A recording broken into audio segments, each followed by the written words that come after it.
Podcast City Network.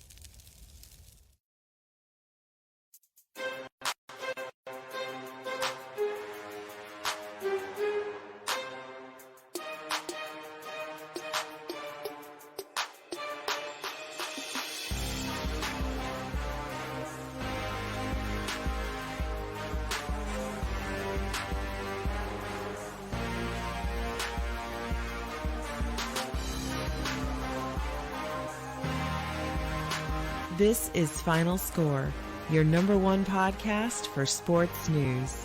Here are your hosts, Chris and Craig.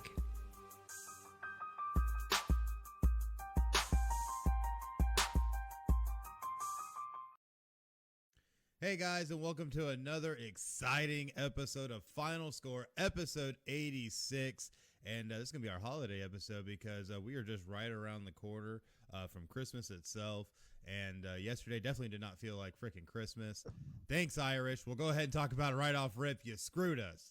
Anyways, I'll get mad more later. But still going to be a great episode, and I have none other than my true man, my true myth, my true legend, Craig. I can't do it without you, bud. How you doing? I'm doing great, man. We've been busy this week with Final Score, which we'll touch on later, but it's been an exciting weekend of football, and Jimmy actually is already in the chat calling you out, saying he was going to start a pool for how late the show was going to start today. Oh, my gosh. My guess was 10:13. Oh, man. Ooh, that was close. That was close. That was super close. And yes, Cheyenne laughs and says, Chris, you actually are alive? Yes, I am alive. I am here. I hurt, but, you know, that's for obvious reasons. So, but we do actually have a show that we're going to have today, so let's actually try and get to it. But before we jump all the way in, you got to make sure that you follow us on social media at PCN Final Score on Facebook, Twitter, YouTube, Twitch, and Instagram. We are trying to bolster our numbers as you see above us, our Twitter followers and Facebook followers numbers. We have some goals. Try and help us hit those if you could. Please like, share, invite your friends. That's really a big one. Invite your friends. If they like sports, you bless them with Final Score. Why not? So please, please, please, at PCN Final Score, and we'll make some magic happen. But we have some other things that we're looking for, don't we, Craig? Absolutely. The team at Podcast City Network and Final Score are looking for writers to help contribute to the podcast. We're looking for a sports writing role for those who want to gain some resume experience, build the brand as a journalist, love sports, or just want to grow in the business. If you want to learn more or think you'd be a good fit for our team, message us here on Facebook, or you can email pcnfinalscore@gmail.com. Oh, yes, definitely go check it out. And, love having those contributors. Got a lot of great stuff that we're trying to do. And that means we got to dive right in now, I guess, to Week 15 action in the NFL. And this week, we had a Thursday night game again, but we also had 2 Saturday games, which was kind of unorthodox. But, hey, it's 2020. What do you expect? So this is what we get. But right around Christmas time, the NFL always does this. They'll play Saturday games, and then they'll play games like before and after Christmas. It's kind of weird how they do it. Oh yeah, it definitely is. And I think a lot of it though is it's like, oh yeah, but usually by this point, you know, we have college football kind of figured out already. But hey, 2020, you know, you get football and conference championships on the same day. So hey, that's how it worked out. But I'm not gonna complain. That's just more football, even though mine was filled with, you know, sadness. Anyways. Thursday night game, though, we had the LA Chargers taking on the Las Vegas Raiders, and the Chargers were able to take it close, 30-27. But I think the big story in this one was the fact that Derek Carr went out in the first quarter with a groin injury. Do we think that the Raiders are going to have problems going forward?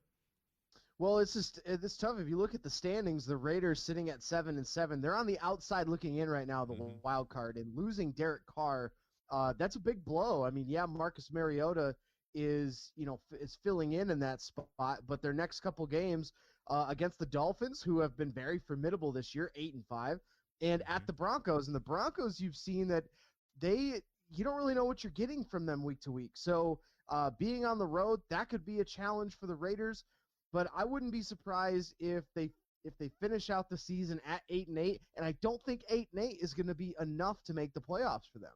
No, I don't think it's going to be enough at all. And honestly, with how competitive the AFC is as a whole, let me English this morning, it's going to be very hard for the Raiders to try and get over that hump, especially if you have to rely on Marcus Mariota to get you there. I don't think he's going to be the guy to do it. But the biggest thing is that you see Derek Carr now. This is another injury. Of course, it's later in the year than it was last time when he went out. But it's just you're starting to see a pattern. He's starting to get injured more. He's starting to get dinged up more. The offensive line's not able to protect him quite as well as they used to. He's not able to move around and get the ball out quick enough because he doesn't have really great receiving help either. So I kind of feel bad for the guy, but at the end of the day, the Raiders aren't really doing much to help him. So, well, gotta give Mariota a little bit of credit. I mean, he didn't have a terrible game. He didn't have a terrible game, no. But I just don't think he's going to get him to playoffs. Yeah, absolutely. I think you're right on that. But the one thing that Mariota does bring to the table for the Raiders is his running ability. He did run for almost 100 yards on the ground and a touchdown. And then, of course, through the air, we know he's had some accuracy issues over the last couple of years. But that's going to be intriguing to see what happens. They're going to have to lean really heavily on Darren Waller, their tight end, who had another monster game on Thursday night. But really, if you're looking at, I really think that it's going to be tough. They're going to have a lot of help sitting in front of them. Both the Dolphins and Ravens at the 7 and 8 spot are 8-5, so they've already got extra games on them. So you're going to have to hope for a miracle if you are the Vegas Raiders to make the playoffs. But in their favor, they are in a very good position to take a step forward next year. Absolutely. I think they definitely have pieces in place as long as they approach the draft well and be able to approach free agency well in the offseason. I think they'll have a really great shot to be able to have a great season next year. But this year, though, I think it's pretty much done, and I think they just need to kind of maybe pack it in at this point, you think? But I don't know. I guess we'll kind of see. But in our next – but in our next game, though, we had 2 Saturday games, which was kind of crazy. But you had the Green Bay Packers traveling down to Carolina to take on taking on the Panthers at home. Ended up taking that one 24-16. Of course, Aaron Rodgers being Aaron Rodgers and, doing what he does best. But Green Bay just keeps rolling. Do you think anybody's going to stop Green Bay between now and playoffs?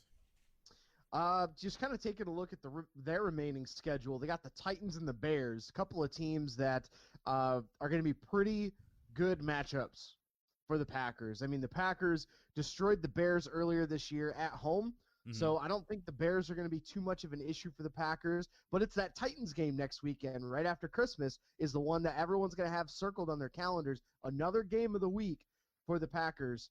But kind of looking over this game, they did jump out to an early 17-3 lead at halftime, and then they kind of let the Panthers get back in it. So it's really more of a testament to, can opposing defenses slow down this duo of Devontae Adams and Aaron Rodgers?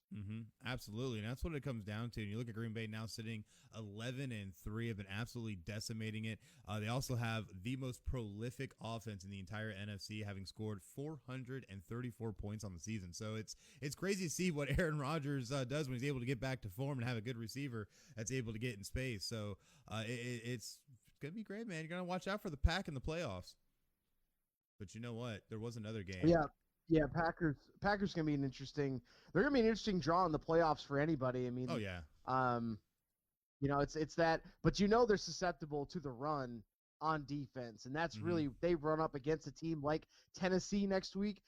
I think that's going to be a lot tighter of a game than some will give it credit for. Yeah, absolutely. I have to agree, and I think Tennessee, when you got Derrick Henry, I mean, what are you going to do? So we'll definitely see how that plays out. But looking at our other Saturday game, I know the Bills Mafia out there has been losing their minds ever since the Bills not only beat the Broncos, thoroughly beat them 48-19, but the Bills also won the AFC East title for the first time, I believe, in, 25 years?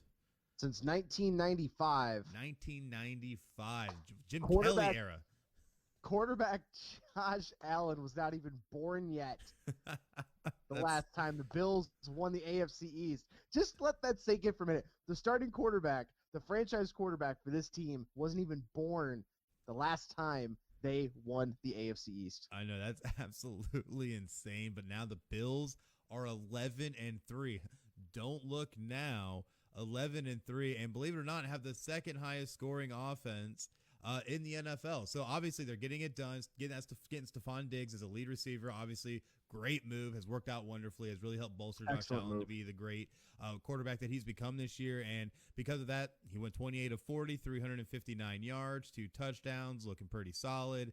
And then you look at Stephon Diggs, had 147 of those, so obviously it's working out. But someone else I want to highlight from this game, Cole Beasley, man. Out of nowhere, 8 catches, 112 yards. Where's he been? He's been there. It's just he hasn't been as productive as he was when he was in Dallas a few years ago. Oh yeah. But having that number one receiver, I'm not surprised that he has this type of a game, because when you got Stephon Diggs on the other side, Cole Beasley can do what he does best, which is play the slot, move around, get underneath the coverage, get in those gaps, and be that blanket guy for Josh Allen if he gets in trouble. Absolutely, but one crazy thing you got to look at, too, is that Josh Allen not only could use that arm, he used his legs and even scored 2 touchdowns. The dude is just money. Tell you what, Bill's got a good quarterback. Yeah, and looking forward, the Bills have their remaining games are against the Patriots and the Dolphins. So you got to assume they're probably going to win the game against the Patriots. Then the Dolphins game is going to be very intriguing, because is at this point, would the Miami Dolphins be playing for a wild card spot, or are they going to be securely in? Are they going to be securely out? There's a lot of this. You're talking about 2 weeks away. So the Bills are in a great position right now. They're a half game behind the Steelers for the number 2 seed. So they have a very good shot at jumping up to that 2 spot, depending on how Miami kind of fares and depending on if they win out. There's a lot of great scenarios here in the AFC. Oh yeah, absolutely. But the crazy thing you got to look at is with the AFC, with playoffs this year, is that there's not going to be 2 buys. You only have that 1 seed getting the bye, and right now everybody in the AFC is chasing Kansas City. Kansas City sitting 12-1. Unless Kansas City just stumbles or just doesn't care that much about the 1 seed, I don't see them relinquishing it. So no matter what, you're just playing for home field advantage.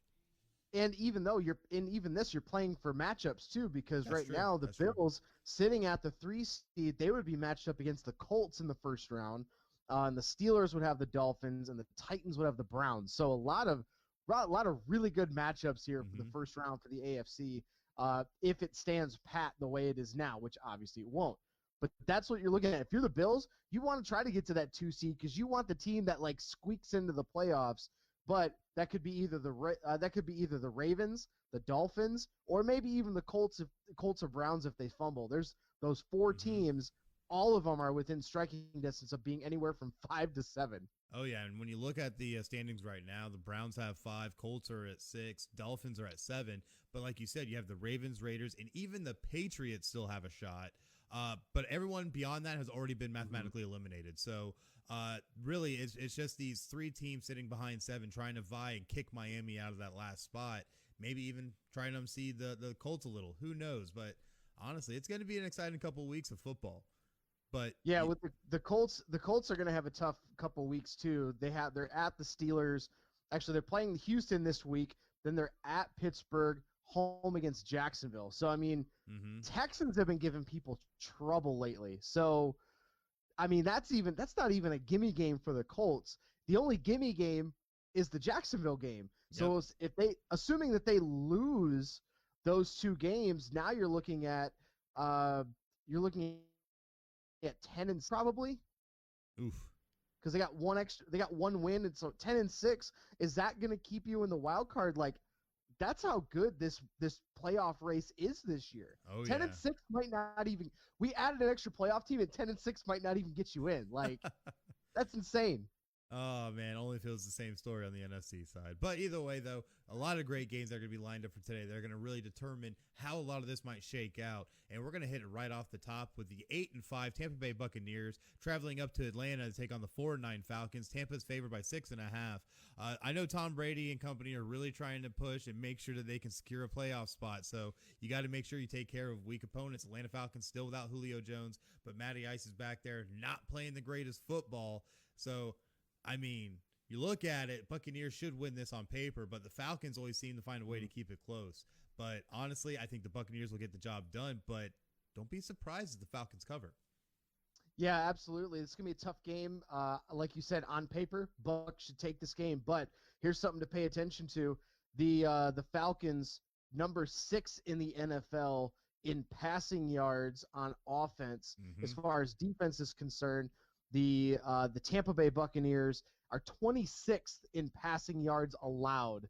So don't be surprised. I wouldn't even be surprised if Atlanta pulls off an upset here just because how up and down the Buccaneers have been. It's just been a wild, wild year in Atlanta and in Tampa Bay. Oh, yeah, absolutely. And it's going to be interesting to see how it shakes out because, a lot of these teams we had better expectations of, and some things just fell kind of flat. Or if you're Tampa, hey, we got just blown out by teams we should have got blown out by. But, hey, that's why the games are played, right?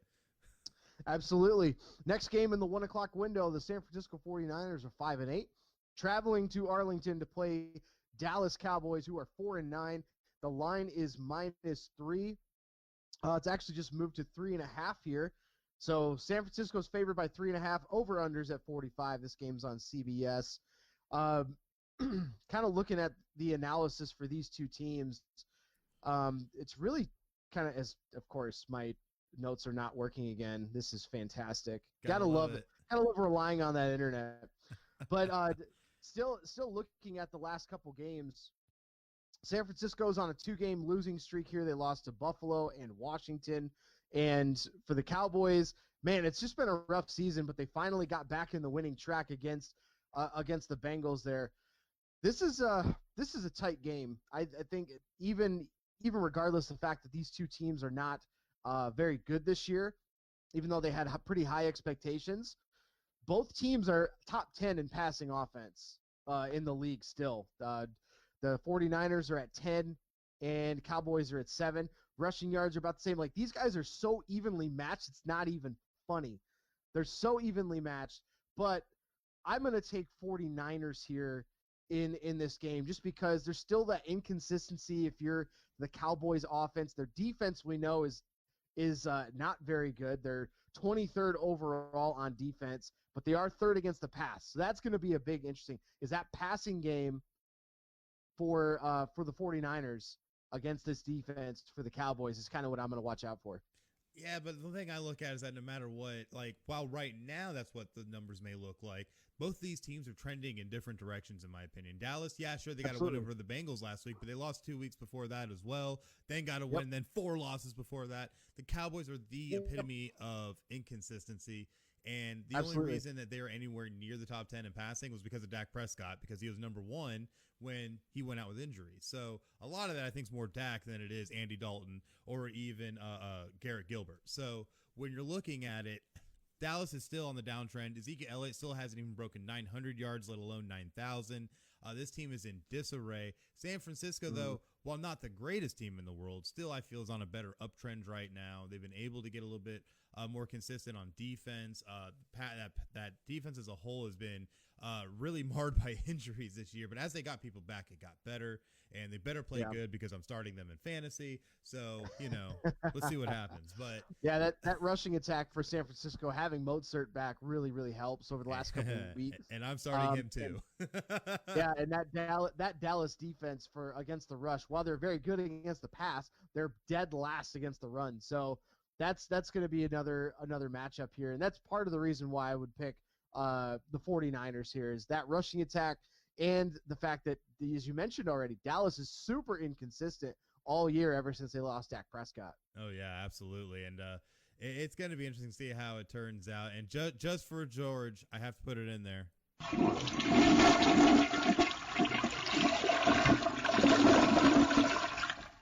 But I tell you what, too much craziness. And thank you, George, for joining us of Not a Hockey Market Podcast. That podcast, new to Podcast City Network. Really great show. Definitely go check it out. But I tell you what, it's gonna be wild to see how this season goes. Hopefully, San Fran can pull that out though for my fantasy. But in our next game, we have the Detroit Lions, your Detroit Lions, at 5-8. You're stealing my game on me. Yeah, I did steal your game on you. I don't know. It's just how it worked out. Sorry. Welcome to the outline. The Detroit Lions at 5-8, traveling on down to Tennessee to take on the 9-4 Titans. Titans are favored by 11. This game is going to be interesting. Detroit will have Matt Stafford, if I'm not mistaken, for this week. DeAndre Swift been playing really good ball as well, but Detroit still just doesn't have enough pieces, I feel, to get things going. In Tennessee, Ryan Tannehill's been serviceable, but you got Derrick Henry in the backfield. Like, really, what else do you need? Like that when you have Derrick Henry, it's almost a gimme. It's like, here, just give him a ball and just let him run through whatever's in front of him. Doesn't matter what it is. He's like the juggernaut almost, just let him get a little momentum and just see what happens. It's going to be destructive. And I expect a lot of that today against Detroit. So sorry, but I think the Titans are not only going to win this, but they might just cover on the legs of Derrick Henry. I'm with you here, just because the fact that you look at the last couple weeks since Darrell Bevell took over as the interim head coach, the Lions have been very competitive. They had the come from behind win to beat the Bears. They were very close. They had a chance to beat the Packers. And now you got a couple of really tough matchups here. But the matchup that we're looking at, as you mentioned, Derrick Henry versus the Lions rush defense. The Titans on offense, their rush defense is second in the NFL, 157 yards per game. Mm-hmm. The Lions are giving up 132 per game, which is 28th in the NFL.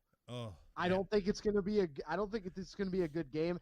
I probably, even as a Lions fan, will not watch the game, even though it doesn't help that I don't really have. Hello, sir. I subjected myself. Okay, you can subject yourself too. It's okay. It doesn't help that I don't really get the games. I have to find alternative routes to watch my Lions. So, I wouldn't mind. I wouldn't mind skipping this game. I think it's going to be a lot of Derrick Henry. Even the one positive for the Lions is that they're top 10 in passing offense. They got 280 pass yards per game for 8th in the league, and against the defense for the Titans, they're 29th against the pass on defense.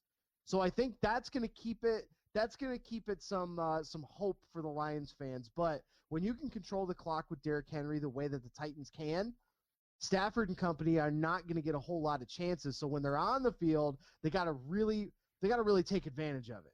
Well, and I don't think it's going to happen. I'm going to make a bold prediction right here today, now on the show, and I'm going to say Derrick Henry is going to rush for his 5th 200-yard game today. Ooh. And 2 touchdowns. His 5th one, he's going to do it today against Detroit. As a Lions fan, I really hope you're wrong.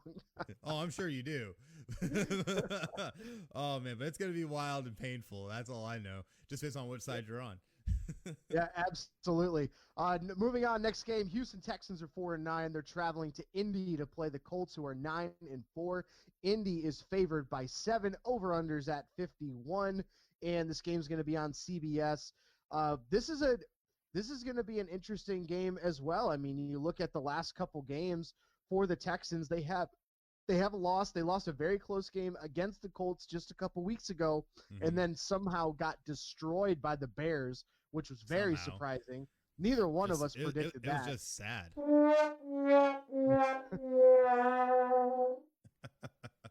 But looking at kind of the matchups here, Houston Texans, the one good thing they can hang their hat on is that passing offense. They're 3rd in the league, averaging 289 per game.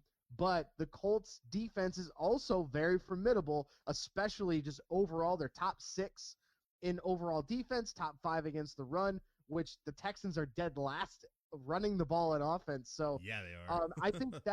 I think Deshaun Watson's going to get a few. They're going to get a few scores. They're gonna keep it close early, but I think that defense for the Colts is going to end up kind of just imposing its will and taking advantage of this game. Maybe they get a couple turnovers, but I'm going to take the Colts here they're going to go over, but very slightly. I'm not over. I'm sorry. They're going to cover. They're going to cover. Man, that's I don't know, man. It's gonna be interesting. I feel like the Houston's that team that just, God, they have all the pieces. They have the talent, and they just can't quite get it together this year. And it's been, I'm sure, very disappointing and agonizing for Texans fans everywhere. But man, Colts though not looking too bad. Yeah, the last game was 26-20, so 6 points. I mean, now the spread is at 7. So it's gonna be tough, man. I think I wouldn't be surprised if this is a push. It's just like a 28-21 type game. Oh yeah, just like the last one. But it's going to be a fun game to watch. So if you're a fan of either one of these teams, or if you get a chance to watch this game, I think it's going to be a very fun one to watch. Oh, yeah, absolutely. And right before we move on to our next game, though, I got this out there for Jimmy, who said in the chat that Derrick Henry, he's a man. I'm a man. I'm 40. He most definitely is. So, looking at our next game, though, we got the New England Patriots at 6-7, traveling on down to Hard Rock Stadium to take on the Miami Dolphins, who are 8-5. And man, Dolphins, they win this one. They guarantee themselves a winning season. I don't remember the last time they actually had one. I think it's been at least like 4 or 5 years, if not even longer. So it's been quite a few, yeah. Yeah, it's been quite a few. Miami is favored by 1.5 in this. New England, though, does still have a shot at playoffs. It's a very long outside shot. They're going to need a lot of help, but New England would have to get things rolling, and it'd have to start with a win right here against Miami. Otherwise, I'm pretty sure the Patriots will be officially eliminated from playoffs, which would be absolutely insane given that they've had won 11 straight AFC East titles until this season. So, man, New England, man. I mean, we knew this was going to happen, but it's just like kind of sad to see it happen. And then you got Cam Newton, and we're like, oh, well, maybe. And now here we are with them sitting 6-7. And Cam Newton has not looked really that great at all. Definitely, they saved money, only spending like $1 million on him. So, way to go, Patriots! But I don't think they're gonna have enough in this game, though. I think that they have a good rushing attack with Damian Harris, and they might be able to move the ball a little. But Miami, I think, is going to be able to take this, and the plight of the Patriots shall continue. The wild thing about this is that they did play earlier season. They played in week 1, in which Cam Newton looked pretty good. That Patriots defense looked good, forcing 3 turnovers against Fitzpatrick, but we had no Tua, and this Dolphins team really hadn't like kind of established themselves in the season. But now in this matchup, it's kind of the opposite, where it's the Dolphins have really kind of solidified themselves on defense, and that defense is good, but it's statistically not great. They make stops when they need to. So I'm really going to pay attention to the Patriots and their rushing attack, trying to keep the ball away, keep the control of that clock, tire out that Dolphins defense. But don't ever forget, remember the last matchup was Fitzpatrick. Now we got Tua. It's the Belichick factor against rookie quarterbacks. We've seen how that's happened in the past and even this year. Look at Justin Herbert. That's true. And he's been balling out this year, and as soon as he ran into Bill Belichick, game over. So I would not be surprised. That's why this line is so close. I would not be surprised at all if the Patriots pull out a big upset here. Ooh. But that's a big but. Cam Newton's got to make sure that he does not turn the ball over. He's got to be consistent in his passing, or they got to really establish that run game. If Cam Newton has the type of game he had in week 1 against the Dolphins, I have no doubt in my mind that the Patriots will pull off an upset here. Man, coming on here and talking about big butts, man. Woo! Getting wild. Anyways. Hey, I like big butts. I cannot lie. As Sir Mix-a-Lot said. Oh, my gosh. And there's our age. So, yeah, I could see where New England definitely could keep it close, and obviously the line is reflective of that. I just don't know if it's going to be enough, but we'll definitely see. Its game could almost be a pick-em, honestly, just because, like you said, absolutely, the Belichick factor can come into it. But the thing I look at is that Cam Newton just is so inconsistent, and I don't know if he's going to be able to find consistency against this improving Miami defense. So I don't know. We'll see how it plays out. That's why they play the games. One thing to pay attention to also is that as far as rankings are concerned, the Patriots defense is ranked top 10 in the NFL, 7th against the pass. They're terrible against the run, but the offense of the Miami Dolphins, not good in any facet, overall passing or rushing. They're 25 or worse in almost every category. Absolutely. And to answer a quick question in the chat from Jimmy, where do the Pats go? Draft or free agency? I feel like there's not going to be much in the way of options in free agency this upcoming season unless they make a crazy move for Carson Wentz, which I'll talk about more of that later. But I think they're going to end up having to go through the draft if they're going to want to really try and find their quarterback in the future. Yeah, it's going to be where they're at, 6-7. Even if they win this game, get to 7-7, now they got a shot at the playoffs. You're not going to get a good draft pick in the middle. No. You're not going to get a good quarterback prospect because we've seen if you've been paying attention to the NFL draft, it's basically Trevor Lawrence and then a bunch of question marks. And I'm throwing Justin Fields' name in that too, because there are a bunch of question marks with the rest of the QB prospects. So unless you're planning on trading up to go get somebody like a Justin Fields or a Zach Wilson or I forget the kid from North Dakota State, Trey something. Yeah, I you'll can't have remember. you'll have to forgive me, everybody watching. But unless you're planning on trading up, I think a lot of experts are seeing 4 to 5 quarterbacks drafted in the first round this year. So there's a possibility they could go get their guy, but I wouldn't bet on it. Belichick's at the point. He's not going to be coaching a whole lot longer. And this team's in kind of a transition. So I'm with you. They're going to have to either go make a trade or try to pick up somebody in free agency.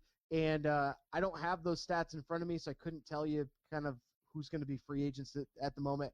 But we can definitely talk about that in at the end of the season. We'll have a little show about what each team should do. That'd be fun. No, that would be fun. That would be something we definitely could look into. But as of right now, New England has the 16th pick in the draft. And let's not forget, I mean, Denver got their quarterback at 16.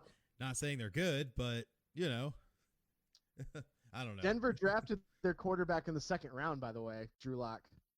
No, they got him in the first round. The 16th round or 16th pick. Second round. Nah, Second round, bro. Nah, bro. Yep. You're crazy. Second round. Someone fact check that for us. Yeah, fact check it for us. But either way, Jimmy makes a good point. Where was Brady drafted? 6th round. So anybody can come from anywhere. It doesn't really matter. Just being able to evaluate the talent and being able to turn it into something worthwhile. So, I mean, we'll see how it ends up working out. But what do we got for our next game? Second round, pick 42. Oh, this guy. I got the fact check for you guys. It's all right. All right. NFC North matchup here: 6-7 Chicago Bears and the 6-7 Minnesota Vikings. Minnesota is favored by 2.5, and over/unders at 46.5. This is again kind of a tale of a couple of different teams here, because the Bears started off so hot and then got on a 6-game losing streak before finally dismantling the Texans 36-7 last week at home. Now they're traveling to Minnesota, and Minnesota has lost last week, kind of a tighter game against the Buccaneers, but beat a couple of hapless teams and took Jaguars to overtime to beat them. So I'm not really confident in either one of these teams, but I'm probably going to have to go with the Vikings here, just because of the inconsistency of Chicago's offense. Yes, I know what happened last week, but Chicago's defense also, they got a safety in that game. Like they did what they needed to do to put that team in position. Dalvin Cook still having a hell of a season, 1,300 yards, 14 touchdowns. Justin Jefferson, he's absolutely balling out as a rookie as well. Over 1,000 yards and 7 touchdowns. That's really what we're looking at I'm not really even going to pay attention to the Bears offense versus the Vikings defense, because both of them are ranked in the 20s or lower in every single category. I'm looking at the offense in the rushing offense of the Vikings. They're number 6 in the league, just under 150 yards a game. Are they going to be able to control the clock against this Bears defense, which is still top 15, top 20 in the NFL against the run? I think that's going to be the difference maker here, and I'm going to take the Vikings and cover the 3-point spread. Oof. I mean, it definitely could happen, and we will see. In our next game, though, we got the 9-4 Seattle Seahawks traveling on over to the nation's capital to take on the football team club. They don't know who they are yet. The team who shall not be named. At 6-7, Seattle's favored by 6.5. The big storyline for this game, though, is that Alex Smith will not be playing in this game. The reins have been turned over to Dwayne Haskins. And I know if you're sitting there as a Washington fan, all you're thinking right now is, because we know that Dwayne Haskins is no Alex Smith. So I don't expect a whole lot out of Washington. You might see a little bit of tight end play. So if you got a tight end like me, like Logan Thomas, hey, go slot him in. He'd probably do good. But beyond that, you're not going to see very much out of this team. I honestly think Seattle's going to take this. They're going to destroy this over and destroy this team, because Dwayne Haskins is just not a good quarterback. If Alex Smith was in this game, I would actually say Washington has a shot to beat Seattle. But No Alex Smith, no win. Yeah, we've seen what Dwayne Haskins unfortunately has been having to go through being the starting quarterback for Washington, and doesn't really look good. So yeah, I'm with you on that one. Last game for our 1:00 window, the 1-12 Jacksonville Jaguars are going to travel to Baltimore. 8-5 Ravens. Ravens are favored by 13 here, and the over/unders at 48. I got two words for you here. Yannick Ngakoue. So this is going to be a game where Yannick Ngakoue and Calais Campbell, both now being on the Baltimore Ravens, they're facing the Jaguars for the first time since being traded. And I know Yannick Ngakoue went other places first, but this is a revenge game, especially for Yannick Ngakoue. He has a lot to prove. He basically wants to shove it in Jacksonville's face, the fact that you didn't treat me the way that I think you should have treated me. You didn't pay me the way I wanted to get paid. I'm going to come out for blood. And that's exactly the quote from Gardner Minshew earlier this week, is that now he said, quote, "Now Yannick's going to be out for blood," end quote. Yeah, Minshew said Wednesday. So I don't think there's going to be much of a game here. Jacksonville, even with Minshew back in the lineup, that's kept them a little bit more competitive. But we're talking about the Ravens. They're also fighting for a playoff spot. Jacksonville, at this point, they're right now pick number 2. Unless some miracle happens, they're not going to get number 1 pick and go get Trevor Lawrence. So they're really just trying to, I don't know what their goal is at this point, but the Ravens have more to fight for than the Jags do. So because of that, and just the fact that those little homecomings are happening here, I'm going to take the Ravens, and it's going to be covering the spread. They're going to cover the 13-point spread. Oof, man, look at you go. Just calling it. But, hey, we'll see what happens, That's why the games are played, right? But our next game, in a game that probably the spread will actually live up to the hype, is the LA Rams taking on the New York Jets. Rams 9-4, Jets 0-13. Man, they are on the quest to be the new Detroit Lions. Rams are favored by 17. Yes, someone join us. Yeah. Someone join us. We don't want to be the only one. Yeah, right. This is not gonna even be a game. You want to talk about what could really be a toilet bowl for the Jets? Oh, my flush, there it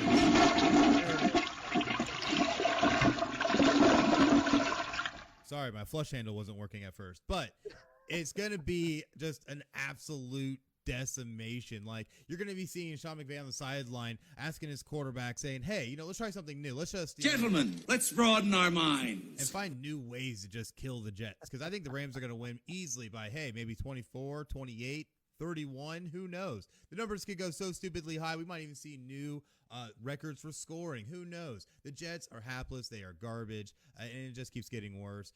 Rams by 80, and let's move on to 10-4. If you're the Jets, there's only one sliver of hope that you might have, and it's the fact that Jared Goff is very inconsistent. And three of the last, I just had it sitting up here. 3 of the last 5 games, the Jets have kept it within a score. That is incorrect. Because you know what they're gonna do? You know what they're going to do? They're going to keep going with the awesome team mantra of crap team perfection, and they're just going to keep it going until they're 0-16 so they can hopefully get Trevor Lawrence.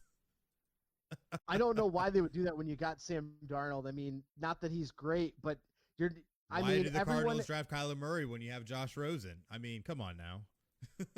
I'm just saying, all the hype about Sam Darnold that came out too, and there's similar hype about Trevor Lawrence. So I'm just saying, man. I'm saying and you can't pass we're like that. talking about the Jets here. They don't know how to develop anybody. Oh, they don't know how to develop anybody. I wish I would have grabbed the meme for today's show. I didn't even think about it. Saw a great meme, and it was with Thanos telling Trevor Lawrence, you will know losing and all this kind of stuff. Like, the Jets take people who are winners and turn them into losers. Look at Le'Veon Bell, for instance. Le'Veon Bell played great in Pittsburgh, goes to New York, he's garbage. Leaves New York, I mean, he's still kind of garbage, but it's okay, because we know what they are who we thought they were, so it's okay. Yep. All right, and our last game in the 4:05 window, I got your game. You got my game. I got your game. The Somehow worked out that way. Philadelphia Eagles 4-8-1, coming off a huge upset win over the Saints last week, 24-21. They're going to be playing against the Arizona Cardinals, who are 7-6. Arizona fighting for a playoff spot, and the Eagles still have an outside shot at winning the NFC East.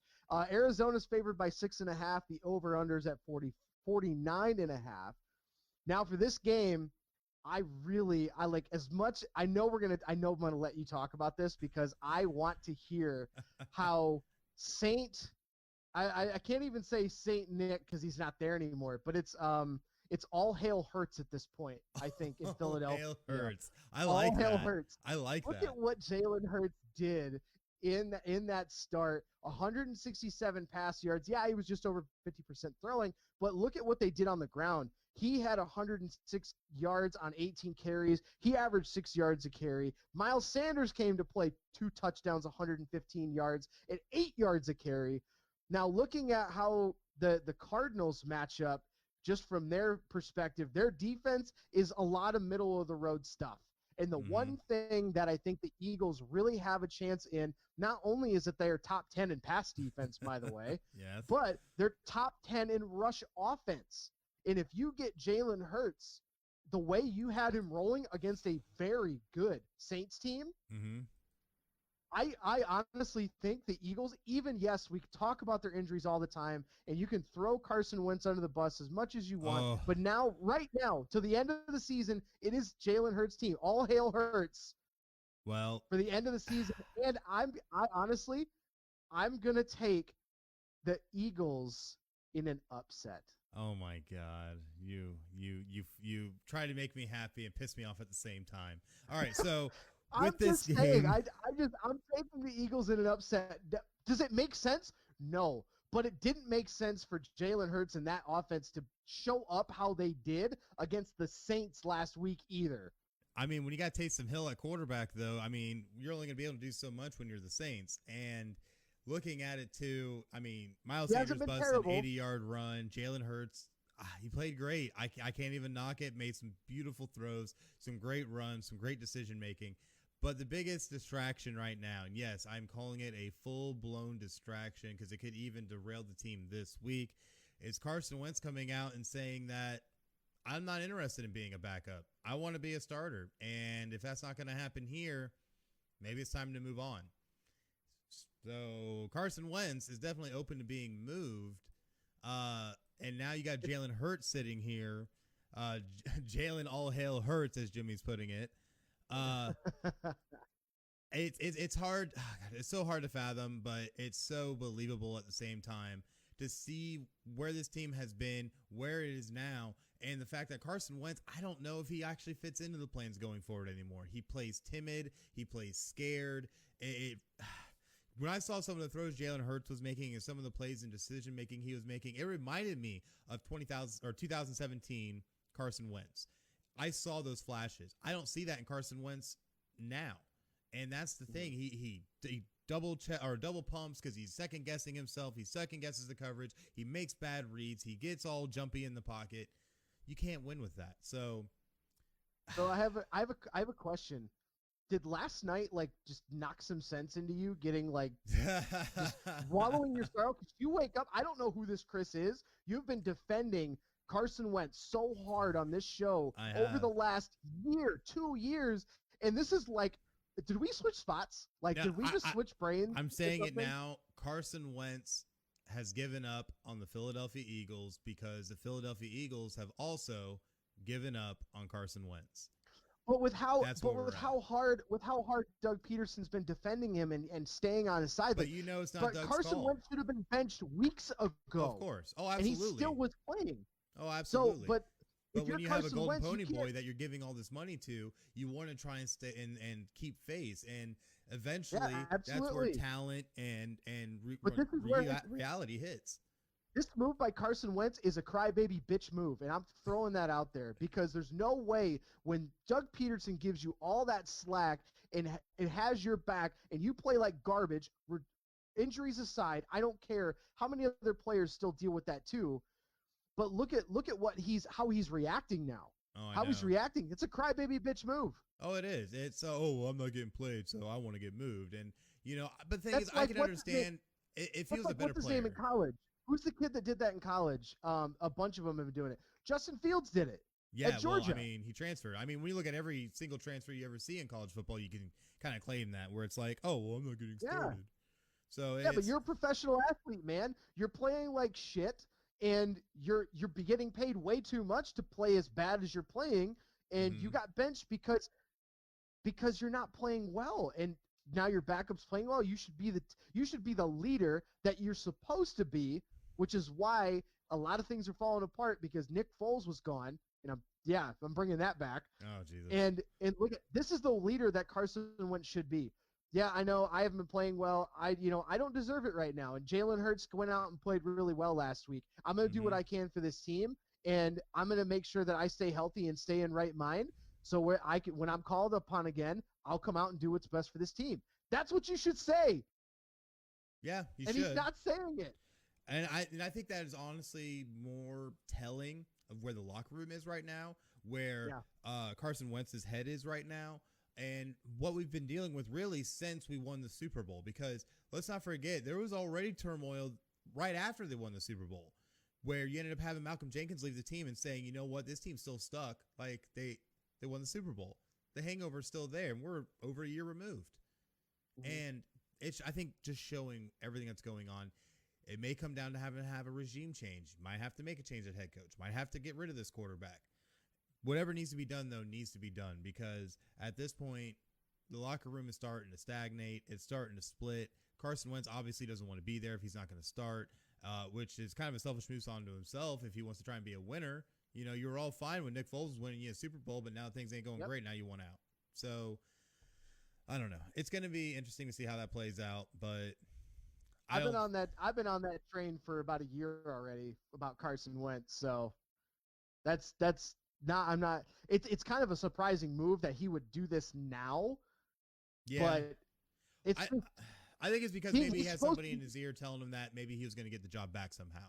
That maybe this is just an experiment for 1 week to kick him in the ass. And you must think it's got to be Doug Peterson, because he loved, like, he pulls so many strings for Carson Wentz.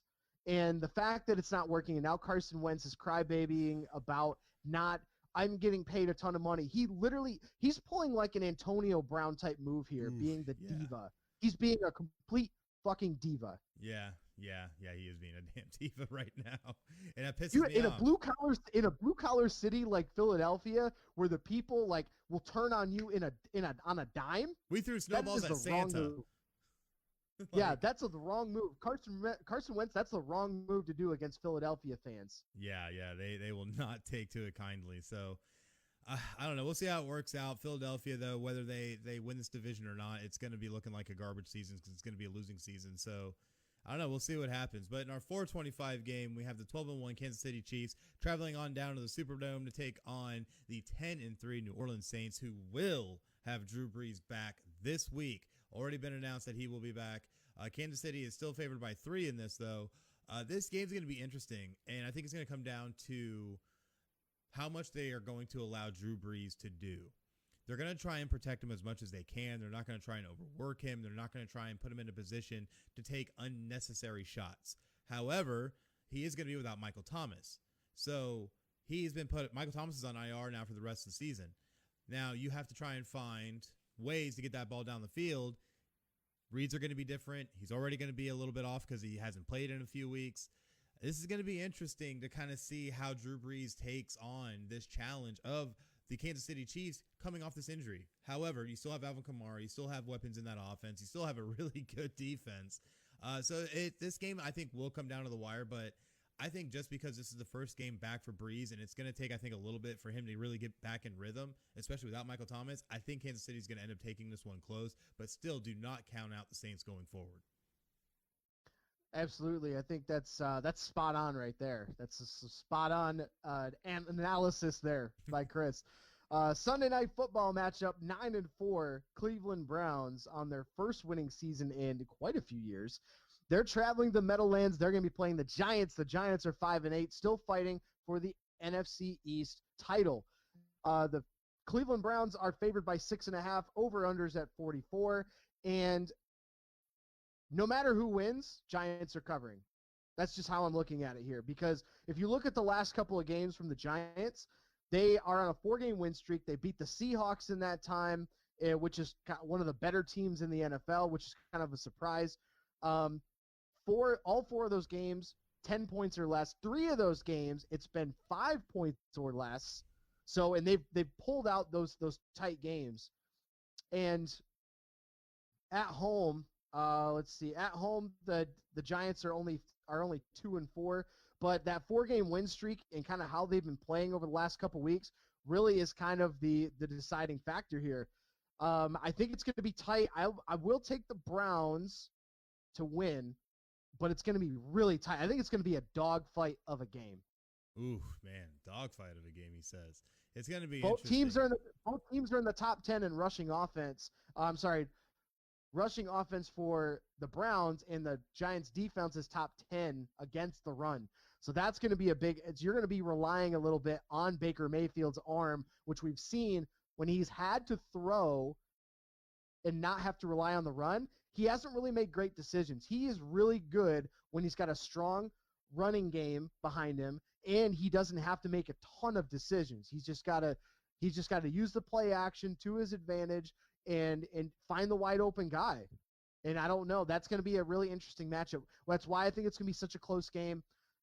The Browns, Kevin Stefanski's done a hell of a job with that team. But that rushing offense versus that rushing defense is a matchup I'm watching for. Oh, yeah, absolutely. It's definitely going to be interesting. But in our Monday night game, we have our 11-2 Pittsburgh Steelers coming off 2 straight losses. Yep. Traveling on the road to Cincinnati to take on the 2-10-1 Bengals. Pittsburgh are favored by 13. I want to say the Steelers are going to walk in here and just start bombing it and win the game. But as the last 2 weeks have taught us anything, that is not a for sure thing. And Cincinnati, even with all their issues, I can't even count them out. And I can't believe I'm even saying this about between 11-2 and a 2-10-1 team. But hey, lose 2 games in a row the way you have, this is what you get. However, Cincinnati is not as talented as the last 2 teams, so I think Steelers still win this one. But I can't believe I'm going to say this. Don't be surprised if the Bengals might actually cover this. I'm with you. I mean, I've been talking for weeks about how the Bears are the weakest, whatever their record is, team in the NFL. The Steelers are the weakest 11-2 team I've seen in a long time. I mean, you look at their defense. Yes, their defense is top 5. It's number 3 overall, 4 against the pass, 6 against the run. Yes, we all know that. But look at how terrible their offense is. They are second to dead last in running the ball on offense. They are middle of the road passing offense. So many drops by the receivers on this team. They're 23rd in overall offense. That right there is what could keep the Bengals in the game, is how bad this offense is for the Pittsburgh Steelers. Now, I think the Steelers defense is going to get them some turnovers, and the defense might even score more points than the offense in this game for the Steelers. So I wouldn't be surprised on that, but I'm with you. Steelers will probably win, but I would not be surprised to see the Bengals cover. Yeah, absolutely. And it's definitely going to be interesting how this plays out. Steelers looking real weak right now, which makes me think that, hey, maybe they're one and done in the playoffs too, but I don't know. I've been calling that for weeks. The Steelers are one and done in the playoffs. They come up against a good matchup, they're done. I've been calling that for weeks. Oh, yeah, and we'll definitely have more on it as we go forward, but you definitely got to make sure to check back with us next week for episode 87, when we'll have more on the progress of the NFL season when we cover week 16. Definitely going to be interesting, but you know what else is interesting is just the myriad of amazing things that you can get on the PCN shop. What can you tell us about that, Greg? Absolutely. Whether it's a neck gaiter to protect you from COVID-19, a mug for your morning coffee, or just a t-shirt, you want to look good and represent your favorite podcast on the network, we've got you covered. Get the latest apparel and gear for your favorite podcast and Podcast City Network by visiting podcastcity.net/shop and checking out the lineup. And just a reminder, also, any purchases that are made, we do get a percentage of that. So that does go to support us and help us make the show better, make the network better. So your support is greatly appreciated. Yes, absolutely. And it definitely helps out in more ways than you can imagine. So definitely, please go on, check it out, podcastcity.net/shop. But not only do we have the gear, but we also got the interviews. What can you tell us about all these crazy interviews we got going on? Yeah, we've been really busy on the interview front this week with the NBA season right around the corner. We've got 3 great interviews that we've wrapped up this week. We had one very early this week with Paris Jackson of the Showcase podcast. His social media is at PJ Showcase on Twitter and Instagram. Him and I talked about some first half predictions, and we talked about COVID and the NBA and just kind of his overall thoughts on where things will fall. Second interview we had Friday night, which I just released on social media yesterday. Andrew Hopper of the Brew Party podcast. His social media there is at the Brew Party podcast on Facebook and at the Brew Party on Twitter and Instagram. And I'll throw those in the chat here. So if you're watching, if you want to go check those out. But that was a lot of fun. We talked about his Chicago Bulls. We talked about some of the news and happenings in the NBA. That was a lot of fun hanging out with Andrew as well. And last, we had Gerald Glassford of the Lakers Fast Break podcast. We did that interview last night. That actually is going to get released today. I'm almost done getting that ready to go for release. So if you want to check out more from those interviews, Gerald's Facebook is at Lakers Fast Break on Facebook and Twitter. So if you want to check out information and hear about the NBA, they do talk mostly Lakers, but they talk about a lot of other things going on around the NBA. I've been a guest on that show before and probably again very soon. So looking forward to those. But check out all those interviews. They are going to be on YouTube. We share them on all of our social medias as well, but those are going to be accessible on YouTube. So go ahead, check that out. Search keyword FinalScore and go ahead and give us a subscribe there. We're trying to up that as well. We've got about 25 subs at the moment, but a lot of views, more views from the last 2 interviews that we've done this week than a lot of our interviews we've had over the last couple months. So that's trending in the right direction. But it was a lot of fun. I'm looking forward to doing more interviews again after the first of the year. We've got a few really good interviews lined up for you. So pay attention to that coming at you soon. Yeah, absolutely. Definitely going to be a lot of great stuff. And when we have those out, you'll also be able to catch them on all of our great content platforms, including Spotify, iHeartRadio, Apple Podcasts, TuneIn, Stitcher, Podbean, Google Podcasts, and, of course, YouTube, where you'll be able to catch the majority of them. Just make sure to go on all those platforms, search FinalScore, one word, and be able to find all of them. It's going to be some great stuff. And, of course, don't forget, you can also find us on the website, podcastcity.net/FinalScore. So much good stuff, man.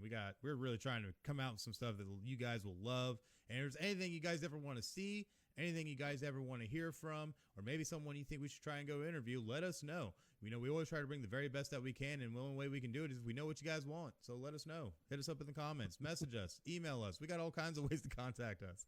Oh, man. But still, a lot of great stuff that's going to be on the show. We got some college football action. Of course, we had conference championship games this past weekend, and we can go ahead and address the monkey in the room. Yes, Notre Dame got their asses handed to them. I did call it, though. Trevor Lawrence only played as good as DJ did, so at least I was right about something. But, hey, it was only 400 yards and 3 touchdowns. They both played about the same. So all that talking that smack about how you held ETN, how'd that happen this weekend? Yeah, we forgot how to play defense.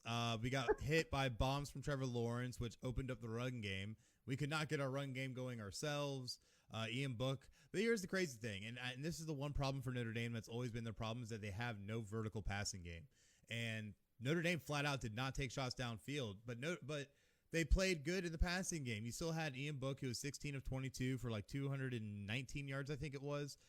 No scores, but no turnovers. So it's not bad, but it's not great. And that's the problem, is that you see where Trevor Lawrence can go out and throw a 67-yard bomb to Amari Rodgers and score a touchdown, but Ian Book can't get it down the same way. So our biggest problem has always been the quarterback position. Of course, I've seen every comment. I have seen every meme. I have seen every rant, rave, everything there is about this game. No, Brian Kelly's not getting fired because he loses one game.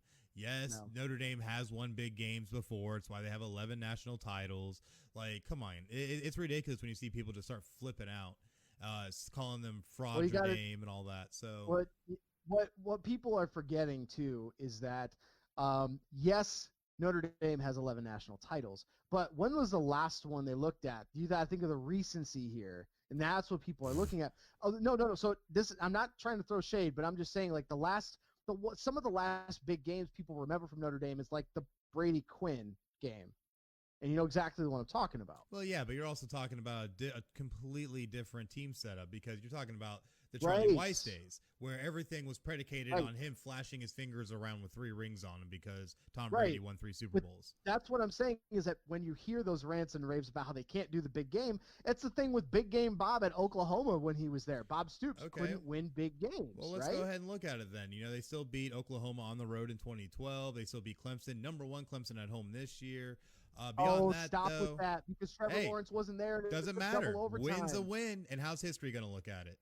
Exactly. Because guess what? How's the College Football Playoff Committee going to look at it? Still as a win, because that's probably what's going to end up getting us into the College Football Playoff when they announce the picks in 45 minutes. Which, yes, if you want to see the picks for the College Football Selection Committee, 45 minutes at noon, the Selection Committee will be announcing what teams will make the playoff. Yeah, before we get into that, we do want to really quickly go over the other championship games because I know you and I want to dive into this. Yeah. So SEC title game actually ended up being pretty interesting game. Classic. I mean, Alabama took a pretty big lead early. They got up 28-10, and then Florida came back, and then Alabama scored again, and then it became a really close game at the end of the third quarter. Florida scored to make it 35-31, and then from there it was just kind of back and forth, but mostly all Alabama here. Defense was just non-existent in this game. It was. There's not really a whole lot to go over here. I mean, Mac Jones, 5 touchdowns, 400 yards. Jones and Trask both broke the SEC championship game record for passing yards in this game together. Yep. Jones took first, Trask took second. Yep. Trask had 408 yards, 3 touchdowns. I mean, of course, he looked good. There was no rushing game to speak of for Florida. They didn't even attempt it, really. But they had 2 guys go over 100 yards in receiving. Pitts had 129 and Tony had 153. Like that's some wild stuff if you look at that. But I mean, Najee Harris 178 yards on the ground, 2 touchdowns. Bama, even though this was kind of a close game, Bama to me solidified the number 1 spot with this. I mean, you take down a team like Florida, and Florida, their loss, of course, against Texas A&M earlier this year, really kind of hurt. And, of course, that ugly loss against LSU does not help. But Bama, I think they solidified themselves as the number one seed. Absolutely. Like, you can't deny what they've been able to do, especially when everybody's been calling for Trask to win the Heisman anyways. He goes out, gives that kind of performance, and still loses. It's absolutely amazing to see, excuse me, what Nick Saban's been able to do at Alabama all these years and still just keeps on doing it, is able to produce amazing wide receivers, able to produce really serviceable and good quarterbacks. It's just crazy to see how they just keep on winning. If they don't have every single first-place vote in every single poll, I will be surprised. But Alabama, man, SEC champs for the was it 6th time for a 5th time in a row or something like that? I don't even know. Yeah, fifth in a row actually. We kind of already touched on the ACC. We'll leave that. Yeah, but we'll let that the Big Ten, the Big Ten and all their controversy. Number 4 Ohio State getting in, even though they weren't supposed to get in originally on the season. The Big Ten kind of retracted their restrictions about who makes the Big Ten championship game. They beat number 14 Northwestern 22-10. This was not a pretty game if you are an Ohio State fan. Yes, you got the win, so that's what you can hang your hat on. But Ohio State was down 10-3 in the second quarter. They finally took the lead 13-10 in the third quarter and then got a field goal and a touchdown. But really here, you want to look at Trey Sermon. He broke Eddie George's record for rushing yards in a game, set the Big Ten championship record there, 331 yards on the ground and 2 touchdowns. Justin Fields looked like absolute dog shit in this game, 114 yards, no touchdowns, 2 picks, got 3 sacks. This is not the type of game you wanted if you're a Big Ten fan, because Ohio State barely, even though the scoreboard says 22-10, they barely beat Northwestern. Okay, this is not a strong showing for the Big Ten, and you're trying to basically make your argument whether you should stay in the playoff now, or does a team like Texas A&M take your spot, who had a dominating win today, and their only losses against Florida, I believe, not Florida, Bama. Their only losses against Bama. So it just kind of depends on how wild 2020 has been with COVID. And it's not a really strong showing for Ohio State fans and for the Big Ten in general. So that's really kind of what I'm paying attention to, is of those other games that happened. Do I think Ohio State deserves to be in? I don't know. I'm a little biased being a Michigan fan, but as my unbiased opinion, are they one of the best teams in the country? If we had a full season, probably. But the way things have been playing, and they haven't played many games, they got in because of a rule change, and they didn't look good against an actually very good Northwestern team that has been much, much improved this year. I mean, you can make the argument for Ohio State. You can make the argument against Ohio State. Just kind of depends on how you want to look at it. My biggest thing, and I think this is the big thing a lot of people are looking at, is the fact that it's hard to try and put in a team that's only 6-0 and played only 6 games versus a team like Notre Dame. Even though they did just lose, they have played 11 games already this season, including splitting with Clemson. So it's and then you look at Texas A&M, who's played 8 games, and got blown out by Alabama by 28, which is their only loss, but rolled through the rest of their schedule, including a win over Florida. So it's, when you look at it, there's so many ways that you can look at how the playoffs should be. But we're going to touch on that in a little bit. We're still going to try and cover the rest of these games real quick, including the AAC championship with the number 9 Cincinnati Bearcats beating number 23 Tulsa 27-24. This game was close all the way throughout until Cincinnati was able to boot through a field goal at the end to win it. This game, though, I think hurt Cincinnati. Any kind of minute chance they had of making the playoff, I think was already gone. But this, I think, pretty much sealed it. You can't play against Tulsa close in a conference championship and expect to make the playoff like that. Like, it's just not going to happen. Yeah, so this is really just they're positioning for best of 5 here, and that's really getting that win. They're going to be the highest ranked non-Power 5 team, so they're going to get the best of 5 nod, which is well deserved here. That's really going to be all you need to take away from this game. Big 12 championship, number 6 Iowa State goes down to number 10 Oklahoma in a close game, 27-21. We called this quote unquote upset last week. Oklahoma has Iowa State's number, and Iowa State now with their 3rd loss in the season. They weren't going to get in the playoff anyway, even though they were somehow number 6. Not a good showing for the Big 12 this year, because Oklahoma, a couple losses themselves, not really great there. The Sun Belt Championship was canceled. That's really bad for Coastal Carolina, because now if they would have won against Louisiana Lafayette, they could have made a case for the best of 5 pairing against Cincinnati or over Cincinnati. If they had a dominating win, they could have made that push, but they're not even going to get the chance. So I'm really interested to see how those 2 teams fall from a bowl standpoint. Oh, yeah, definitely. And it'll be interesting to see how that plays out, because now they lose that power, that strength of a conference championship, because now the game's just not going to be played. So it's going to be interesting to see how that shakes out. But the thing is that I'm really looking at on the back end of all this is that a lot of teams are already opting out, and some bowls have already been canceled. So it'll be interesting to see how that plays out. But with the Pac-12 championship, Oregon ended up going in, replacing Washington due to COVID-19 issues, and beats number 13 USC 31-24. And honestly, the scoreboard doesn't really reflect how this game was played, because the game was much wider than that. Yeah, absolutely. And then this is another thing for the Pac-12, another disaster for this conference, because you had you had USC ranked number 13. They were 5-0 undefeated. Yes, I know, only 5-0. Remember, they started way later than everybody else.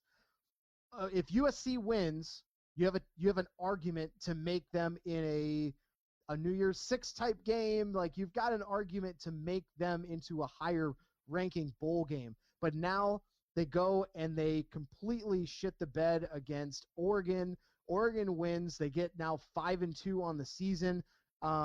So Oregon's going to get the Pac-12 bid for, the New Year's Bowls, but it's really, again, another lost opportunity for a conference that really wanted to make themselves be seen in this crazy COVID-ravaged season. Oh, yeah, absolutely. And it's going to be crazy how it ends up playing out, because when you look at it, Oregon now is that representative, but what bowl do they go to now? Because we're already seeing things happening with the Rose Bowl, which we're going to touch on more of that later. And that usually would be the destination for the Pac-12 champion. So it's going to be real crazy to see how bowl season works out. And honestly, it might not even be something we can dive too deep into today, just because there are so many question marks with everything right now. But with the Conference USA Championship, we saw UAB take down Marshall 22-13. UAB finally getting them a little bit of success after having their program pretty much dead for, I believe it was 2 years before they would even return to play. So great to see their program turn around. Absolutely. And another rough kind of end of the season for Marshall. They were 7-1. They had lost against Rice. They got blanked. So that kind of dashed any best of 5 hopes that they had. They had their game canceled against Charlotte and then losing this game against UAB. While you love to see the story about UAB kind of bringing their program back literally from the dead, you got to be disappointed if you're a Marshall Thundering Herd fan here. Moving on to the MAC Championship, Ball State in an upset over the Buffalo Bulls, 38-28 in the MAC Championship game. I will go on record to say I was absolutely wrong here. I called Buffalo to literally run away with this game on the back of their backfield, and that didn't happen. Ball State, even though they should have lost the game against Western Michigan a couple weeks ago, hey, a lot of credit to Ball State Cardinals. They get their first championship in a very long time. Trying to make sure. I got the year for this, but they win their first MAC championship in a very long time. Their mantra this year was championship or bust, and congratulations to them. They succeeded in their goal. Absolutely, they did. And another team that succeeded in their goal, who I don't believe has won the Mountain West in ever, was the number 24 San Jose Trojans, who ended up Spartans, who ended up beating Boise State 34-20 to claim the Mountain West title. Hats off to the Spartans being able to make it happen. Absolutely, and I mean, even against a well-known power team in the Mountain West like Boise State, to have San Jose State come in, they've only been in this conference for a couple years. They go undefeated. They're ranked, and hey, you got a Mountain West championship to boot. So I think that'll definitely bolster their chances to get a good bowl game, whether they decide to go or not. I think that's again, more kudos to them. Hats off to the Spartans, San Jose State. Oh yeah, absolutely. Hats off to them being able to pull that off. But now we look at the fact, obviously we talked about the ACC title game, Notre Dame gets beat, but now we got to look at the college football top 4. The announcement's going to be coming out in about 35 minutes of who the top 4 will be. But obviously we got time to speculate a little bit. So with that, who is in your college football playoff top 4? My top 4 versus how I think the top 4 is going to be slightly different. So my number 1 is going to be Bama. Number 2 is going to be Clemson. Number 3, this is tough. I think it's going to be number 3 is going to be Ohio State, and then number 4 will probably be Notre Dame. Just because the only other team that, in my opinion, has a legit argument to get in the top 4 is Texas A&M, but they didn't play in the championship. Mm-hmm. Their only signature win is against Florida. Yes, Florida gave Bama a game, but this is where you start to get really muddy waters. So in my opinion, I think that the committee is going to go Bama, Clemson, Ohio State, Notre Dame. But I would not be surprised, and I'm not saying this is true, false. I'm just saying this is something to think about. I would not be surprised to see the committee put a team like Texas A&M over Notre Dame just because, yes, they did win in double overtime against Clemson, but no Trevor Lawrence. You see the difference when he was there.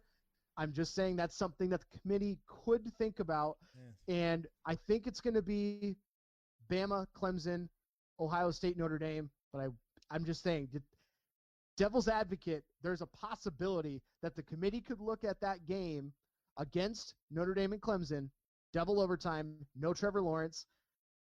Notre Dame squeaked out a win, and then they did not play well at all when Trevor Lawrence was back in the lineup.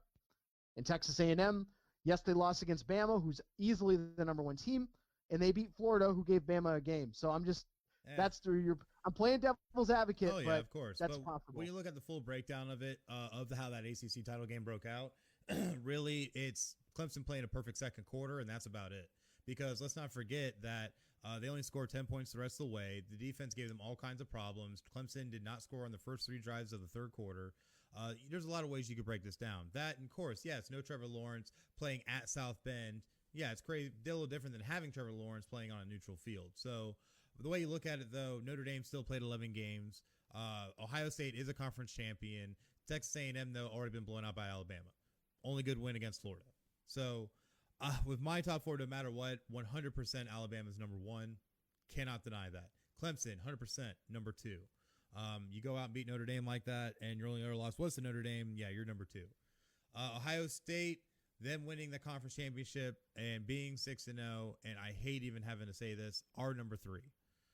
Now, everything comes down to number 4, Notre Dame or Texas A&M. In my opinion, it should be Notre Dame, and that's even with bias aside. Notre Dame, I think, bolsters the better resume, having run through the ACC, already do have a home win against Clemson with or without Trevor Lawrence. While it will matter, it's still a win against the number 1 team in the country, so that's still going to weigh heavily, and they were able to run it all the way to the ACC title game, which obviously they ended up losing to Clemson. I think them splitting against Clemson is the one thing that's going to keep Notre Dame in it. Texas A&M having the win against Florida helps, but them suffering their 3rd loss and not winning the SEC, that hurts Texas A&M's chances because their only loss ended up being to the SEC champion by 28 points. So I can see the College Football Playoff Committee wanting to go one way or the other very easily, but I still think it'll end up being Notre Dame. So I'll say Alabama, Clemson, Ohio State, and Notre Dame.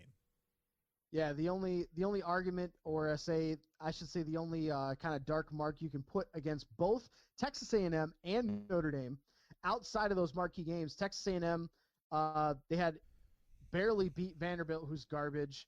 They did have a good game against Florida, but LSU's down, Auburn's down.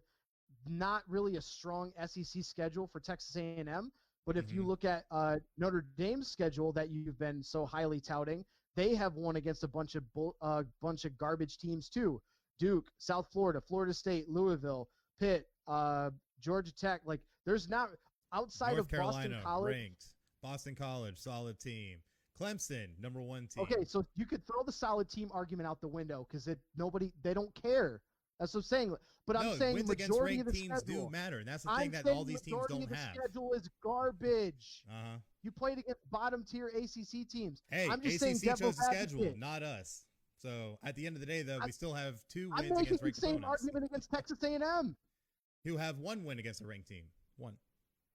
You're not getting what I'm saying, but it's not going to matter. We think we know who the top 4 are going to be, and I think that's how the playoff committee is going to take it too. I'm just saying, devil's advocate. Both of them had weak schedules outside of those marquee wins. Oh, George has a nice look at this though too. Is that saying having a rubber match might be more attractive to the playoff committee, and that with Ohio State only playing 6 games, that it could hurt them and put them at number 4 and still keep Notre Dame at number 3. That'd be interesting. That is very possible. It's possible, but I don't think it'll happen. I think the Big Ten title is just going to weigh too much. Yeah, I think you're right there. That's just Ohio State hasn't played many games, but they did win their championship. And Notre Dame, that rubber match would be fun, but I don't think it'll end up playing out that way. But we'll find out in about 30 minutes. You said 12 o'clock. Yeah, 29 minutes away. So we'll definitely find out regardless. Of course, I love Judge George's assessment of the NCAA College Playoff Selection Committee is garbage, and it'll all be for ratings. So, who knows what we'll get. It always is. Always is. But still, it's going to be interesting. So definitely make sure to check back. I'm sure we'll have a posting up later about it on who will be the top 4. And obviously we'll probably gripe and, yell and scream about it next week. But one thing we never gripe and scream and yell about is our amazing parent network, Podcast City Network. What can you tell us about that, Craig? Final Score is a proud member of Podcast City Network. PCN is your home for up-and-coming podcasts. We have 19 podcasts on the network. To learn more about Podcast City Network, you can find all their social medias. Facebook is facebook.com/Podcast City Network. Twitter @PodcastCityNet. Website is podcastcity.net. You can find them also on YouTube. Search keyword Podcast City Network. Yes, definitely make sure to check it out. A lot of great stuff that they're doing over there, including adding the newest show, Not a Hockey Market Podcast with George DeMoya. Definitely make sure to check that out as well. Podcastcity.net /Not a Hockey Market Podcast. So a lot of great stuff going on. And of course, you can always find us there. Podcastcity.net /FinalScore. A lot of great stuff going on. And that brings us, though, to a very exciting segment. We haven't had it in a few weeks, but this is going to be a good one. The good old give or go. And I'm going to go ahead. I'm just going to throw this first one off at you. Giannis Antetokounmpo signs a Supermax deal to stay with the Milwaukee Bucks. Give or go? I want to give on this slightly. This is something we've talked about in a couple of the interviews that I've done this week. Giannis deciding to stay in Milwaukee is a pretty big deal, not only for Milwaukee, because now you have your expanding window. You've got about 4 more years, but he's got that 5-year deal, $228 million Supermax, has an opt-out after the 4th year. So this contract, you basically he could have gone somewhere else, and that was kind of the rumor is Giannis going to stay in Milwaukee? Is he going to leave? But him staying and getting more money to stay kind of shows a little bit of that loyalty. He's still being loyal to Milwaukee and that fan base and that ownership. So now, especially with the moves that they've made, Milwaukee is still right about the same spot they were last year. They're most likely going to win their division. They'll be one of the top 1 or 2 seeds in the Eastern Conference, and it's going to be a battle to see can they finally make it to the NBA Finals. But I think this is going to be a great move for Milwaukee. You basically now got 4 more years to try to win a championship before you're right back in this scenario all over again. Giannis needs to continue to develop more of his offensive game, develop a jump shot. They went and got some pieces to kind of help him out. They still got a little bit more to do, I think, but Giannis signing to stay in Milwaukee, great for the NBA, great for the city, great for Giannis. Yeah, absolutely. And that's the big thing, too, is that this is really good for Milwaukee just because you always know how hard it is for small market teams to be able to keep big talent like this. And for Giannis to want to show that kind of respect and show that he still wants to stay and try and win a championship with Milwaukee is absolutely amazing. And hats off to Milwaukee for getting it done, doing the right thing. Hats off to Giannis for also doing the right thing. And, hey, he's going to be balling in Milwaukee at least for another 5 years. So we'll see what happens. But, yeah, I think it's going to be good, and I think they can find some success. They just got to be able to find, I think, a couple more pieces to go around Giannis, and you might be able to make it actually happen. So we'll definitely see. Next topic, the Major League Baseball reclassifies the Negro Leagues as a major league. Give or go. Yes. Oh, we're going to give, and absolute hats off. Brilliant move. Awesome move. Should have been done forever ago. The only thing a lot of people are griping about is that a lot of the records are being brought over as well and being integrated into the records for Major League Baseball. But honestly, to me, I don't think it matters. You should recognize those people. They played amazing ball while being segregated away from the main game until Jackie Robinson was able to bring down that color barrier all those years ago and bring us the sport that we have today. So hats off for Major League Baseball doing this, though. Absolutely amazing. Yeah, it's really funny the people that are griping about bringing those records over. What about the same records around that same time frame from Major League Baseball with all white guys? I mean, it's a pretty even argument because there's inflated numbers from the old ball era of, there were no African Americans in Major League Baseball at that time. So a lot of guys' numbers were a little bit different then too. So if you're going to make the argument about, well, the Negro Leagues record shouldn't be brought in because they're not major league level players, they absolutely, half of them or more could have been, but there was segregation, so they couldn't get in the Major League Baseball. So that argument is completely dead, and I understand a lot of people do have that argument, but your argument's already dead in the water because you can make the same argument, a counter argument, against Major League Baseball in that same time frame. Oh, yeah, absolutely. So but it needed to happen. You know, there's so many arguments that can be made for it, but this was the right thing to do. And, you know, if you don't like it, tough, kick rocks. This is what's happening. But exactly. In our next one, the Cleveland Indians will be dropping the Indians nickname after this upcoming season. Now, we had already announced this about 2 or 3 months ago, but now they are kicking this into high gear. Give or go. Well, that wasn't official until earlier this week. That was speculation that they could do it. Which, they had announced they were going to, but it wasn't quote unquote official yet. Yeah, they didn't know when they were going to do it, but they said they were readdressing whether they should keep the name. Right. But now it is official that they are going to be dropping it at the end of the season. So, of course, the speculation of what are some of the big names going to be, or what are some of the names now for the team. So nothing official has been thrown out, but there's been a lot of really fun submissions around Twitter, really. There's been things like the Spiders, the Rockers, which the Rockers were an old team with one of the female leagues. I think it was the WNBA had the Cleveland Rockers. There's been things like the Cleveland baseball team thrown out there. The Cleveland Naps, which was what one of the teams was called way back when, for one of their very famous players, Naps LaJoie was kind of the player and coach and GM kind of thing. It was really interesting. But there's some fun names. I don't know. Do you have any thoughts on what it could be? I know Spiders was a heavy one just because that was the name before they became the Indians. So I know that one was looked at heavily, except a lot of people are pushing back against it just because it's not a very popular mascot. Hard to make spiders nice, fuzzy, and friendly because I know if I see one, I will light it with fire and then burn the house down around it. So, you know, probably not the best idea. But there's a lot of names out there that probably could work out. But in this day and age, you know, you're still looking at over a year until you see this name actually dropped and changed. Who knows when the actual announcement will come of what the next name will be. There's been a lot of speculation of that as well. Some thought it was going to be sooner rather than later. Some things they'll take the Washington football team approach and just push it as far back as they can.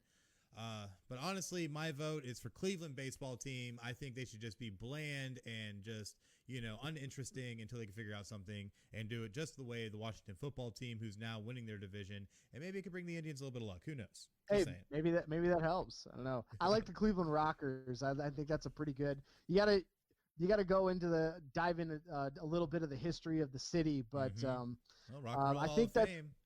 Yeah, I think that's a good name. I don't know if they'll go with it, but I'd be intrigued to see what the team kind of announces, if they do like a fan vote or if they do like fan submissions and kind of stuff. I think this is a really big opportunity for the Cleveland organization to really get their fans involved and kind of, and you know, some people are going to go in and ruin it, but of course, you know, at least take it into consideration. I mean, as long as you don't end up with like the Cleveland turd sandwiches, I think you're going to be okay. But you know, we don't know. We'll see. We'll see. Oh my gosh, too much craziness. Yeah, absolutely. Well, last topic here: the College Football Playoff Committee. The semifinal was originally scheduled for the Rose Bowl, but it is being moved to AT&T Stadium in Arlington, Texas. Give or go. Oh, yeah, we're definitely going to give on this a little bit because this was a late announcement last night after the ACC title game, sometime in the beginning of the SEC title game. This was announced. Yes, officially the Rose Bowl game is being moved. It's being rescheduled, being moved to Arlington, Texas, to AT&T Stadium, just because of a lot of the restrictions for COVID in California currently. And also yesterday, or I think it was yesterday, the day before, the state of California had announced that they were not going to change any of their restrictions for the Rose Bowl game, which pretty much put the nail in the coffin for the game even happening. So since they won't allow it, we also saw Notre Dame, which I think had a lot of pull in this. Brian Kelly had come out and said that Notre Dame will straight up boycott the college football playoff if they were to receive an invitation, if families are not allowed to see their kids play in person. I think it's a little bit of a selfish move. I think it also ended up being a distraction for the team, but to see Notre Dame really throw their weight around like that and be like, we'll just flat out boycott it, definitely doesn't send good signs. And obviously we're seeing the game being moved. Yeah, I think Brian Kelly and company really they took that boycott to the next level by laying an egg in the ACC title game anyway. Yeah, right. So they really want to try to boycott this playoff. But no, in all seriousness, yeah, I agree. I think it's a little – I get it. You want the friends and family to go see the players, but it is a bit of a selfish move. They did move the site to a state that does allow fans, at least to some capacity. Mm-hmm. So interesting. I'm a little surprised they didn't even move it to like Florida, because Florida is wide open as well. Well, the thing with that, and this is the big thing that Brian Kelly was drawing a comparison to, which is why I'm not going to give him all crap for it, was the fact that other sites for the playoff were in more friendly states, such as Florida with the Orange Bowl. So that was the main argument that I think he was trying to make, where you got to try and make it fair all the way across the board, where you have two teams going to play in Florida where they can have their families and enjoy the atmosphere of what we normally would have in a playoff game, versus people trying to play at the Rose Bowl in California where there'd be absolutely nobody. So right. I can kind of understand the gripe, but at the same token, we're dealing with a damn pandemic. Y'all need to stop being selfish. That's my take. So, absolutely. Yeah.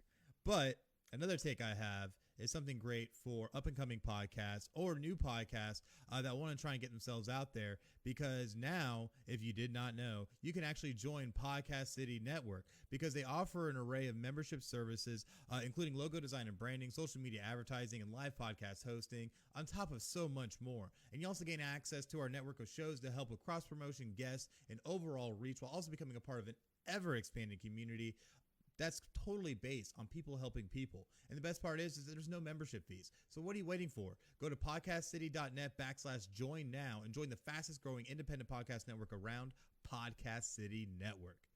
That, man, if we're talking about that means it's time for a little bit of social madness. And I tell you what, we got some good ones lined up for this week. I'm really excited to show these off. And yes, I'm even going to dig at myself to start it all off. I posted a picture on social media yesterday. If you guys remember, hold on, let me go ahead and throw it up right now. There it is. Yes, there it is. This was the picture with the face, literally as the ACC title game was getting ready to kick off. I was nervous and excited, and I'm not gonna lie, I think I made the same face, except more drunkenly, about 3.5 hours after this picture, after we got our asses handed to us, 34-10. So.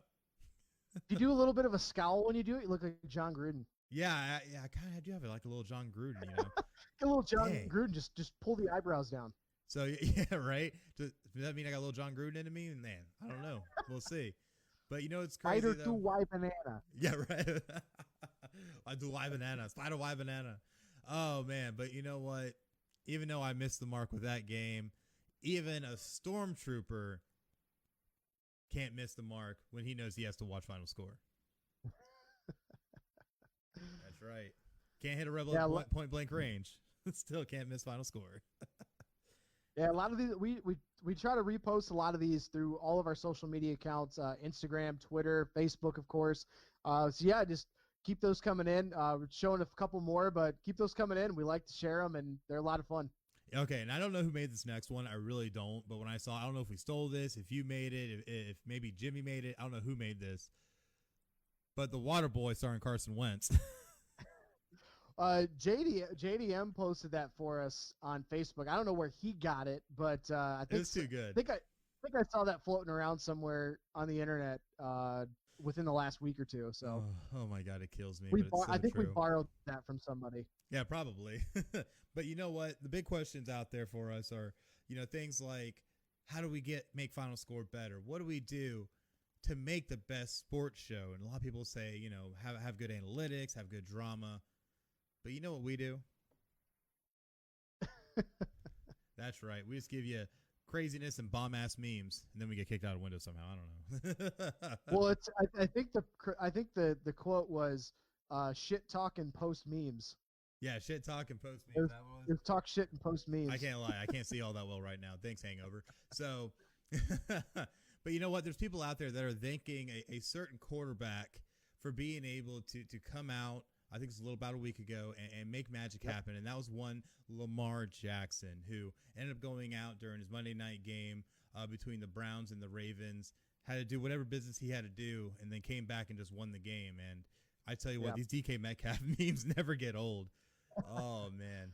Yeah, he dropped one in the locker room. They came out and dropped the Browns. So Yeah, he took the Browns to the Super Bowl and then destroyed the Browns. So, yeah. oh, it's too good, man. It's too good. But this next one, I think I loved more than anything. I legit laughed out loud when I saw this. And we all know about JDM, George DeMoya, and how his wife beats him at fantasy football. Fantasy football. Now we have a meme for it. Yeah. And she actually commented on it. I think it was on Instagram and mentioned that. Yeah, true story. Oh, it's too good. It's too good. But you know what? That's great. You know what? We love all these memes. We love all the stuff you guys submit to us. And if you guys ever have any memes you want to send to us, please send them, post them, whatever. But I know I'm always so excited and happy. Excuse me. Every time I see a notification that Jimmy LaBar has posted something on the Final Score page. And this is the last one we're going to show. Watching Social Madness on Final Score, and they showed my meme. I love it. I love it. So definitely, The cheesy face is great. Oh, I love it. Oh, I love it. Oh, man. But yes, if you have any memes or anything funny like that, definitely send it in to us. You might get featured on Final Score live here on Facebook Live. So definitely send it in. We love seeing them. We laugh our asses off every time we do. So definitely send them in. We love them. And hey, this is how Social Madness keeps going. So, but man, you know what else keeps us going? A little bit of Podchaser. A little bit of Podchaser. I love it. Podchaser is your daily source for podcast discovery. Apple Podcasts is no longer the only credible place to rate and review podcasts.